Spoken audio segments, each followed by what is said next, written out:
नमस्कार दोस्तों।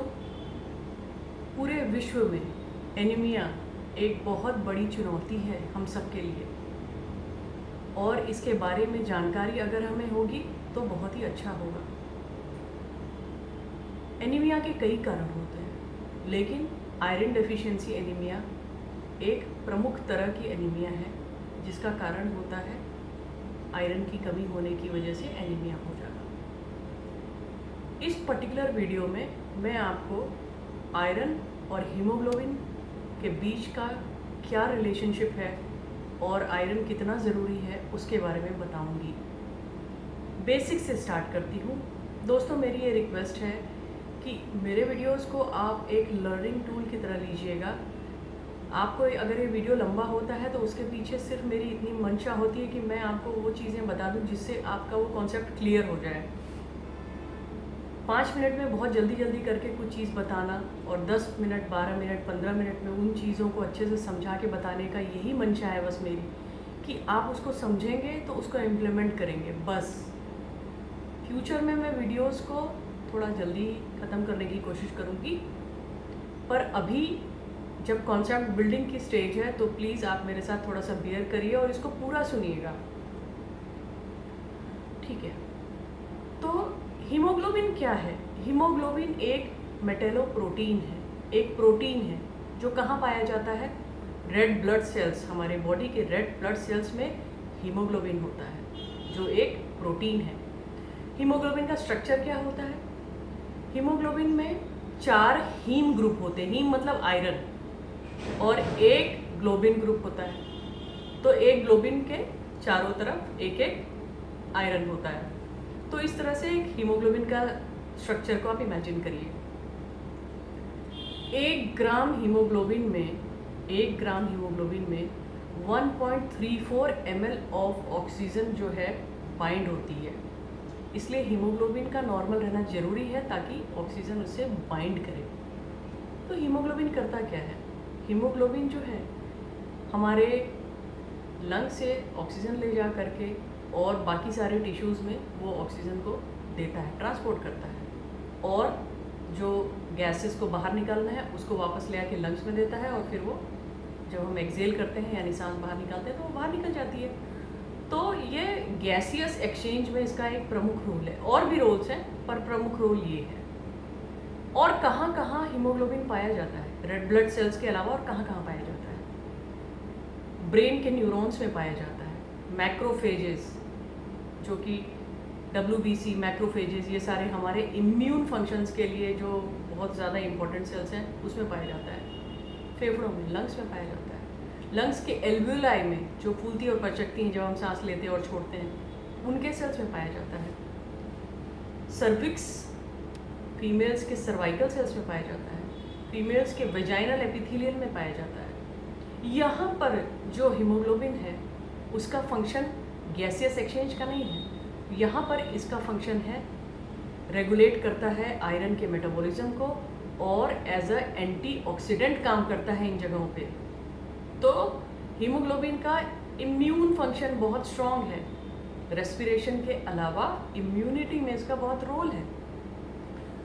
फ्रेंड्स, 70% जो हमारी बॉडी का आयरन होता है वो रेड ब्लड सेल्स, हीमोग्लोबिन में, और मसल सेल्स मायोग्लोबिन में पाया जाता है। और हीमोग्लोबिन जो है, जैसा कि मैंने बताया कि O2 को ब्लड में O2 को कैरी करता है, लंग से लेके जाता है और टिश्यू में देता है। मायोग्लोबिन इन द मसल में जो मायोग्लोबिन होता है वहाँ पर ये ऑक्सीजन को जो है, वहाँ पर वो जो मसल टिश्यू है ऑक्सीजन को एक्सेप्ट करता है, बाइंड करता है, स्टोर करता है। कभी रिक्वायरमेंट ऑक्सीजन की होती है तो यहाँ से भी ऑक्सीजन निकल सकती है, वहाँ पर भी ऑक्सीजन की जो है स्टोरेज होता है, जो हमारे मसल्स में भी होता है। वहाँ पर हीमोग्लोबिन का ये भी फंक्शन है। और आयरन इम्यून फंक्शंस में बहुत इंपॉर्टेंट, जैसा कि मैंने बताया है, एल्वियोलाई में, मैक्रोफेजेस में और जगह आयरन होता है, एज ए एंटीऑक्सीडेंट काम करता है। तो जो भी बॉडी का डेब्रिस और टॉक्सिन्स है उसको निकालने में मदद करता है। तो इम्यून फंक्शंस भी इसका अच्छा खासा है। और कुछ ऐसे प्रोटीन्स हैं जो कि सांस लेने में, एनर्जी के मेटाबॉलिज्म में और किसी एंजाइम के कंपोनेंट में ये सारे इन्वॉल्व होते हैं। जो कोलेजन, जो कि हमारे कोलेजन टिश्यू का एक कंपोनेंट है, उसकी सिंथेसिस में, ब्रेन के न्यूरो ट्रांसमीटर्स में, सब जगह इनकी आवश्यकता होती है। यहाँ पर आयरन की ज़रूरत पड़ती है। तो आयरन का रोल यहाँ पर भी है, बहुत इम्पॉर्टेंट है आयरन। और जानकारी आगे बढ़ाते हुए, जो हमारे शरीर का 25% जो आयरन है वो बॉडी में फेरेटिन के फॉर्म में सेव्ड रहता है। फेरेटिन जो है वो आयरन जो है फेरेटिन के फॉर्म में सेव रहता है और बॉडी में सर्कुलेट करता रहता है। एक एवरेज एडल्ट मेल में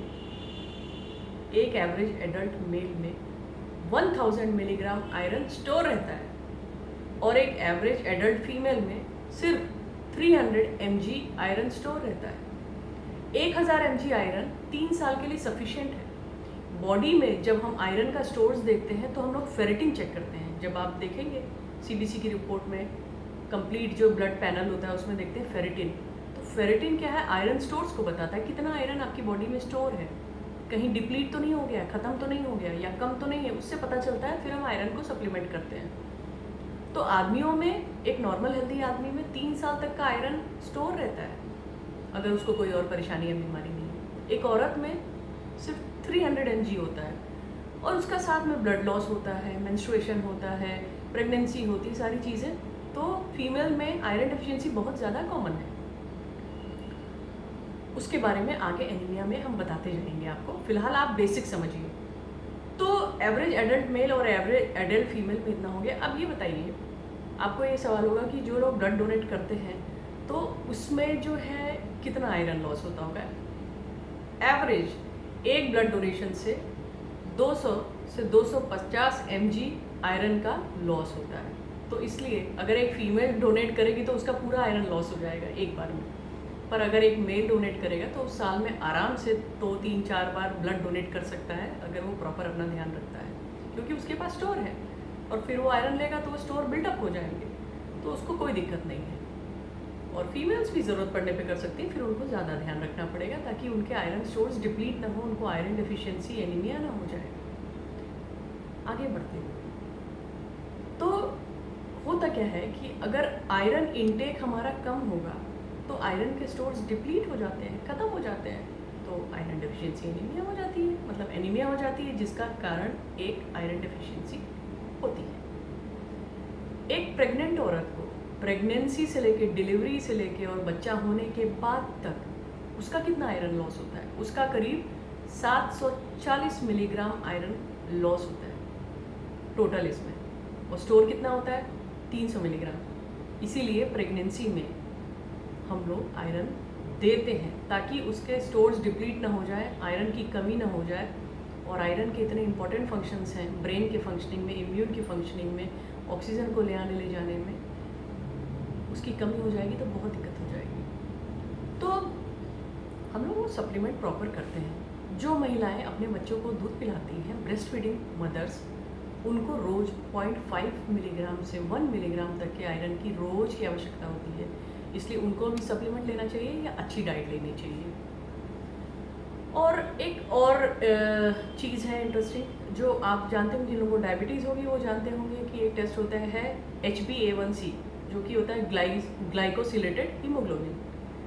ये क्या होता है? जब हमारी बॉडी में एक्सेस शुगर होती है तो वो जो है इस हीमोग्लोबिन से बाइंड कर जाता है, एक्सेसिव ग्लूकोज इस हीमोग्लोबिन से बाइंड कर जाता है और HbA1c का लेवल बढ़ जाता है। इसीलिए डॉक्टर्स ये कहते हैं कि हम आपका टेस्ट कराएंगे जो कि हमें बताएगा कि पिछले 3 महीने में आपका ग्लूकोज कंट्रोल कैसा था।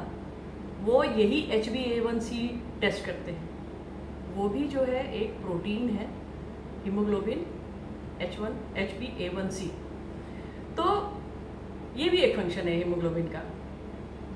और आयरन बॉडी में बनता नहीं है, आयरन को हमें लेना पड़ता है डाइट से, इसीलिए प्रॉपर डाइट लेना बहुत ज़रूरी है। डाइट में सफिशिएंट नहीं है तो सप्लीमेंटेशन लीजिए। फेरस सल्फेट की गोलियां आती हैं जिसमें 325 मिलीग्राम ऑफ आयरन होता है, जो कि एक गोली सफिशिएंट होती है नॉर्मली जिनको डेफिशिएंसी होती है, एनीमिया होती है। तो आयरन रिच फूड लीजिए। नहीं है आयरन का सप्लीमेंट लीजिए। एक और चीज़, विटामिन सी आयरन के एब्जॉर्प्शन में मदद करता है, इसलिए जब भी आप आयरन रिच फूड लीजिए या आयरन सप्लीमेंटेशन लीजिए तो विटामिन सी ज़रूर लीजिए, उससे आयरन का एब्जॉर्प्शन बढ़ता है। और ये तो सभी लोग जानते हैं कि आयरन लोहे के बर्तन में, लोहे की कढ़ाई में पकाने से 80% और एक्स्ट्रा आयरन जुड़ जाता है आपके फूड में, तो फूड रिच हो जाता है। तो बेसिक इन्फॉर्मेशन है दोस्तों ये कि हीमोग्लोबिन और आयरन का क्या रिलेशनशिप है। और अब इसके बाद जो नेक्स्ट वीडियो फॉलो कर रहे हैं वो होगा आयरन डेफिशिएंसी एनीमिया के बारे में। तो फिर नेक्स्ट वीडियो तक बाय बाय, टेक केयर।